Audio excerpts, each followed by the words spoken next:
ခါတော့ကကောင်လေး2ယောက်ရှိတယ်အဲ့ကောင်လေး2ယောက်ကဒါတစ်ဖက်မှာတစ်ဖက်ကမ်းမှာရှိနေတယ်အောင်မြင်မှုမျိုးတော်ကြီးစီကိုတူသွားကြမှာ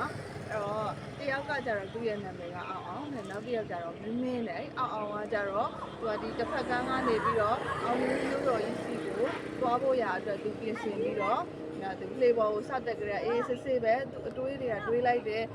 လေးတိုက်လာလို့ရှင်ရတော့ငါအေးစစ်စစ်ပဲဒီလေကြီးကို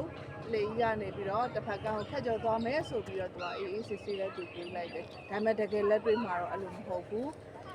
လက်တွေ့ကြတော့အဲ့ဒီအောင်ကတကယ်လက်တွေ့ကြတော့သူကဒီမိုးတွေကရွာလာတယ်ပြီးရင်လေကသူတို့သွားမဲ့ဘက်ကမြောက်ဖက်တိုက်ပြီးတော့ကျတော့တောင်လေတိုက်နေတာဖြစ်တဲ့အတွက်တောင်ဘက်ကိုရွေ့သွားတယ်လေကနောက်ကျတော့ဒီ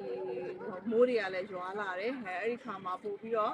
ဒီအောက်ကရေတွေကလည်းဝင်လာတယ်မိုးတွေကလည်းရွာလာတယ်လေတွေကလည်းသူထင်တဲ့အတိုင်းမတိုက်တဲ့အခါမှာတော့သူကပတ်ဝန်းကျင်ကိုပဲသူက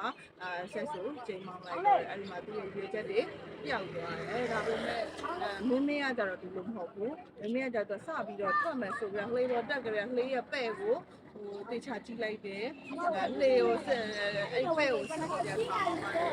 ပါဒီလှေကိုတက်ပြီးသူတေချာစီးတယ်ဆိုတော့လမ်းနေသွားမလဲသူရဲ့ဒီလမ်းကြောင်းတွေပါပြီးတော့တေချာဆင်းလုပ်ပြီးတော့အဲ့မှာသူတက်သွားတဲ့အခါမှာထင်တဲ့အတိုင်းပဲလေက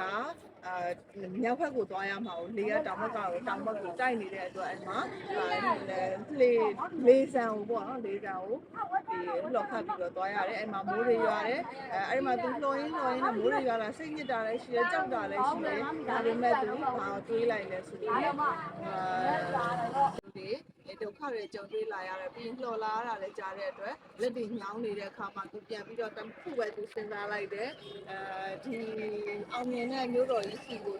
မှန်ပြီးတော့မှအဲ့ဒီရောက်သွားရင်ဆိုတဲ့အတွေးနဲ့ဆက်ပြီးတော့ကြော်ထားလိုက်တယ်အဲ့ဒီခါမှာတော့အဲ့ဒီမျိုးတော်ကြီးစီကိုရောက်သွားဒါပေမဲ့မင်းကတော့အဲ့လိုမျိုးအောင်မြင်နဲ့ရောက်သွားပြီးတော့အောင်ကကြတော့မရောက်တော့ဘူးကွာဒီလေတိုက်တဲ့ဘက်ကိုရွေ့ရာကနေပြီးတော့ဒီမှာဥတီချက်တွေပျောက်သွားတယ်self leadership skill မှာလောက်သွားတာကြီးအတော်ကြီးပဲရှိလာတယ်အဲ့တော့ပထမတစ်ချက်ကတာဝန်ယူမှုကိုယ့်ရဲ့ဘဝလေးကိုဒီချာဥတီချက်မပျောက်ခဲနဲ့တော့ထပ်သွားတဲ့တစ်ချက်ရဲ့နောက်တစ်ချက်ကမှန်းချက်ဆိုတဲ့ကိုယ့်ရည်မှန်းချက်ကိုပြောင်းအောင်ဘလို့ခက်ခဲတွေဘလို့ဒါစီတွေပဲဖြစ်ဖြစ်ကိုယ့်ရည်မှန်းချက်ကိုမပြောင်းအောင်လှုံ့ဆော်သွားတဲ့တစ်ချက်ရဲ့နောက်ဆုံးတစ်ချက်ကတော့စီကံမှာဘလောက်ထိပင်ပန်း